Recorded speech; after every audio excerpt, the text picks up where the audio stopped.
In today's video, I'm going to teach you how to create a fun Python anti-gravity script with Claude Code. We'll start right inside Claude Code. Open the web version or the app, whichever you prefer. If you already use IntelliJ or VS Code with the Claude Code plugin, you can open it there as well. Create a new Python file by going to File, then New, and name it antigravity-example.py. Giving the file a clear name makes it easy to find and run later. Next, open the Claude Code prompt and ask it to write the starter script.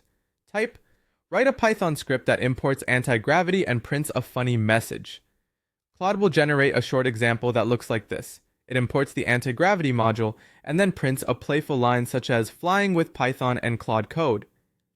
The anti-gravity module is a light-hearted Easter egg from Python that can also open a well-known XKCD comic in your browser, so don't be surprised if a tab pops open when you run it. Now it's time to run your script. If you're using the web or app version of Claude Code, simply click the Run button. You'll see the printed message in the output panel confirming that everything is working.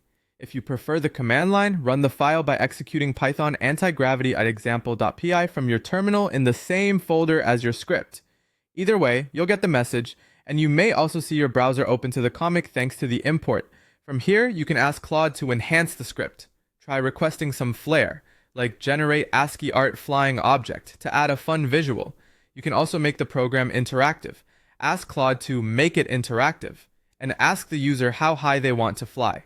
For extra polish, you can request simple console animation so the text appears to move. A great all-in-one example prompt is, enhance this anti-gravity script so it asks the user for a height and prints flying at X meters repeatedly. Claude Code will produce a full interactive script you can review and run the same way. When you're happy with the result, save your work inside Claude Code and export it if you need to share or back it up. You can now run this fun anti-gravity project locally or open it in any IDE you like. That's all it takes to go from a playful one-liner to an interactive console experience with Claude Code and Python.